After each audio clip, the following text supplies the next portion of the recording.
Guys, हमारे solar system में दूसरी दुनिया से एक मेहमान अभी आया हुआ है और ये एक कॉमेट है जिसका नाम है 3I एटलस।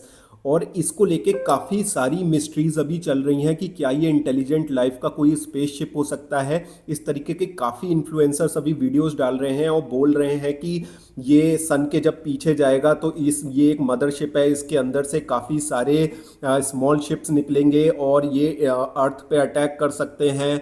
और अभी शेयर बाजार डाउन हो जाएगा वगैरह वगैरह, काफ़ी सारी कॉन्स्पिरेसी थ्योरीज चल रही हैं। तो इस ये एक कॉमेट है, इसके बारे में मैं आपको सारी चीज़ें बता देता हूं और एंड तक आपको पता लग जाएगा कि ये क्या एलियन शिप है या नहीं है। तो इस वीडियो को ज़रूर देखिएगा। तो ये जो कॉमेट है इसको सबसे पहले 1 जुलाई को नासा के टेलीस्कोप ने डिटेक्ट किया था, जो कि चिले में जो है। और इसके बाद से सारे ही, चाहे वो वेब टेलीस्कोप हो गया या हबल हो गया, इस पे नज़र बना के रखे हैं। तो ये अभी अक्टूबर 3 को इसने क्लोजेस्ट अप्रोच करी थी मार्स की। उसके बाद इसने जुपिटर का चक्कर लगाया और फिर अब ये सन के पास से होता हुआ ये यहाँ से निकल जाएगा, हमारे सोलर सिस्टम से बाहर चला जाएगा। तो ये एक कॉमेट है और ये कोई भी अर्थ को जो थ्रेट है वो पोज नहीं कर सकता है। ये आसपास भी नहीं आएगा अर्थ के। तो बट ये हमारे साइंटिस्ट को एक रेयरेस्ट ऑफ रेयर चांस देगा उसको स्टडी करने के लिए, क्योंकि ये एक इंटरस्टेलर ऑब्जेक्ट है, ये बात क्लियर है। कॉमेट है, इसकी जो स्पीड थी ये बहुत ही अनयूजुअल थी और इसको डिटेक्ट किया जो हमारे साइंटिस्ट ने, तो इसी के अकॉर्डिंग वो इसको पता लगा पाए कि ये हमारे सोलर सिस्टम से ओरिजिनेट नहीं हुआ है। तो इसमें काफ़ी सारी अभी फेक वीडियोस इंस्टाग्राम पे चल रही हैं। एक स्पेसशिप दिखाया जा रहा है, मैं आपको ओरिजिनल वीडियो भी दूंगा जो नासा के बिहाफ से है, और जो फेक वीडियोस चल रही हैं तो घबराने की कोई बात नहीं है। ये एक नेचुरल ऑब्जेक्ट है और हमारे साइंटिस्ट के लिए एक बहुत बड़ी चीज़ है इसको स्टडी करने के लिए, और बहुत ही इससे राज बाहर निकलेंगे कि जो अब देखिए ये कॉमेट जो है ये इंटरस्टेलर कॉमेट है। इसका मतलब जो हमारा खुद का जो स्टार है सन जिसे हम कहते हैं, ये उसने नहीं बनाया है। तो ये किसी अदर स्टार में बना है कॉमेट है जो कि हमारे सोलर सिस्टम में आया है। Comet left over dust, gas particles और आइस पार्टिकल जो कि प्लेनेट नहीं बना पाते हैं, जो लेफ्ट ओवर होता है ये जो मटेरियल, उससे एक कॉमेट बनता है। और ये बहुत ही ठंडी जगहों पे बनता है। और ये जब जब सूरज के पास आता है तब ये ग्लो करता है, और जैसे जैसे इसका एक टेल बनती है, क्योंकि जैसे ही सूरज की गर्मी इस पर पड़ती है तो इसके पार्टिकल्स पिघलने लगते हैं और एक पीछे टेल बनाते हैं, तो ये कॉमेट होता है। देखिए, अब जितनी भी थ्योरीज चल रही हैं कि ये एलियन स्पेसशिप हो सकता है, ये बिल्कुल ही गलत अभी खबरें फैलाई जा रही हैं। देखिए, यूनिवर्स बहुत ही वास्ट है और जो स्टार्स हैं वो मिलियंस और billions of light years away हैं। तो वहाँ से यहाँ तक पहुँच पाना नामुमकिन सी बात है, और बहुत ही मुश्किल है कि इंटेलिजेंट लाइफ कहीं और एग्जिस्ट करती होगी, और वो इतनी ज़्यादा इंटेलिजेंट हो गई होगी कि वो इतने एडवांस स्पेसशिप बना पाएं जो कि स्पीड ऑफ लाइट से भी तेज चलें, तभी वो यहाँ तक पहुँच सकते हैं। देखिए, मिलियंस ऑफ लाइट ईयर्स अगर अवे कोई स्टार है और वहाँ पे एक हैबिटेबल प्लेनेट है, और वहाँ से कोई स्पेसशिप अगर अर्थ की तरफ चलता है, तो अगर वो स्पीड ऑफ लाइट से चलेगा तो उसे मिलियंस ऑफ ईयर्स लग जाएंगे। तो आप समझ रहे हैं, तो इम्पॉसिबल है कि हम किसी बहुत ही एडवांस एलियन लाइफ से मिल पाएगा या अर्थ पे वो पहुंचेगा। ये सिर्फ एक थ्योरीज हैं जो कि चल रही हैं, क्योंकि यूनिवर्स बहुत बड़ा है। और जो हमारा सबसे पास जो स्टार है वो है प्रोक्सिमा बी, जो कि अराउंड 4.5 लाइट ईयर्स अवे है।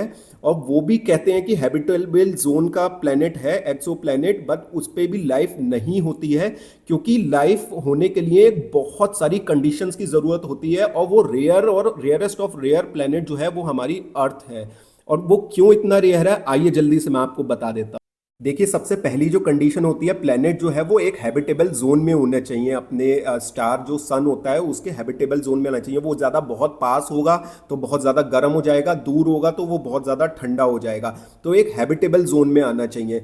हैबिटेबल जोन में है तब भी उसकी प्लेनेट की मैग्नेटिक फील्ड इतनी स्ट्रांग होनी चाहिए कि वो अपने एटमॉस्फेयर को रोक सके, और जो भी रेडिएशन आ रहा है उसको अर्थ के सरफेस तक ना पहुंच पाए। तो मैग्नेटिक फील्ड एक बहुत ज़रूरी होता है। इसके साथ साथ ग्रेविटी, एक बहुत तेज ग्रेविटी भी बहुत ज़रूरी है। अब देखिए, अर्थ की ग्रेविटी इतनी स्ट्रांग है इसीलिए हम आसानी से चल फिर सकते हैं, वरना सब कुछ स्पेस में उड़ रहा होता है, और इसने वाटर को भी होल्ड किया हुआ है।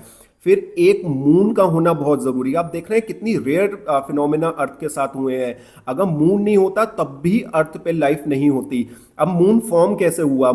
अराउंड 4.5 बिलियन ईयर्स अगो जब अर्थ फॉर्म हुई थी, इसी के साथ एक और अर्थ साइज प्लेनेट था जो कि सन के अराउंड रिवॉल्व करता था। वो कोलाइड कर जाता है एक बार अर्थ से, क्योंकि सन जो था उस टाइम हाईली अनस्टेबल था, तो जो ऑर्बिट प्लैनेट्स की होती थी वो भी अनस्टेबल हो जाती थी। और जब ये इम्पैक्ट होता है, कोलिजन होता है अर्थ के साथ, तो अर्थ जो थी वो टिल्ट भी हो गई अपने एक्सिस पे, और एक मून का भी फॉर्म हुआ। तो एक इतना वास्ट रॉक जो होता है वो इनके इम्पैक्ट से निकलता है, और वो विद टाइम मून बनता है।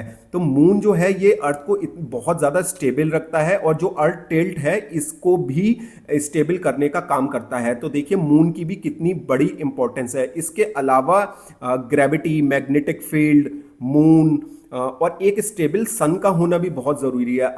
वो बहुत ज़्यादा अनस्टेबल नहीं होना चाहिए स्टार। अगर वो बहुत ज़्यादा अनस्टेबल होगा तो उसके अराउंड जो प्लेनेट है वो कभी लाइफ सस्टेन कर ही नहीं पाएंगे। अगर वो बहुत ज़्यादा सोलर फ्लेयर्स उससे निकल रही है तो रेडिएशन बहुत ज़्यादा होगा, जिससे लाइफ एग्जिस्ट नहीं कर पाएगी। या फिर अगर बहुत जाइंट स्टार है तो उसकी ग्रेविटी प्लैनेट्स को पुल कर लेगी। या बहुत स्मॉल डॉर्फ स्टार है तो वो बहुत ठंडा होगा, जिससे कि टेम्परेचर मेंटेन नहीं रह पाएगा। इसलिए एक स्टेबल स्टार का होना भी बहुत ज़रूरी है, जो कि हमारा सन है।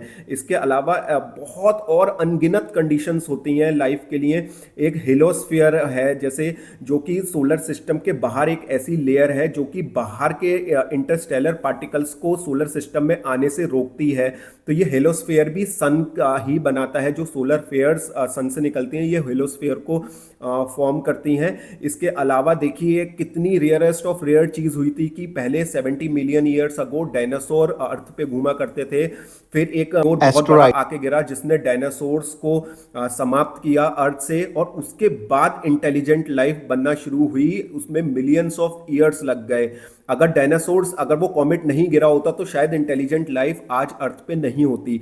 तो देखिए एक इंटेलिजेंट लाइफ को, जो कि ह्यूमन बीइंग्स हैं, उनको आने में 4.5 बिलियन ईयर्स लग गए, और एक स्टेबल सन चाहिए था, एक स्टेबल इन्वायरमेंट चाहिए था, एक परफेक्टली साइज अर्थ चाहिए थी, वाटर, तो तब जाके बना एक माइक्रोब से एक होमोसेपियन।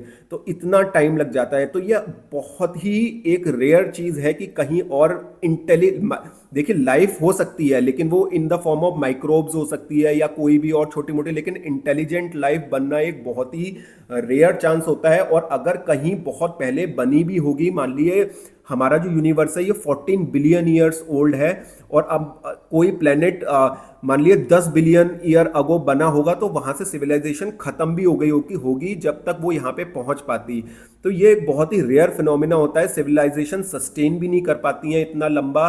तो सिविलाइजेशन को सस्टेन भी लॉन्ग टाइम तक करना होता है, जबकि वो इंटरस्टेलर स्पेस पे ट्रेवल कर पाए और इतनी ज्यादा एडवांस हो कि स्पीड ऑफ लाइट से भी तेज चल पाए, तब जाके वो किसी दूसरे स्टार्स पे पहुंच पाएगी। वो भी नामुमकिन सा है, क्योंकि जो यूनिवर्स है वो आप इमेजिन भी नहीं कर सकते कितना वास्ट है, और स्टार्स के बीच में दूरी मिलियंस ऑफ लाइट ईयर्स की है। तो मेरे को नहीं लगता ये कोई इंटेलिजेंट लाइफ जो है वो यहाँ पे विजिट कर रही है। एक नेचुरल ऑब्जेक्ट है जिसको साइंटिस्ट स्टडी करेंगे। गाइस, आपको क्या लगता है कि आने वाले टाइम में कभी एलियन इंडिया को या अर्थ को विजिट कर सकते हैं? मुझे कमेंट सेक्शन में जरूर बताइएगा।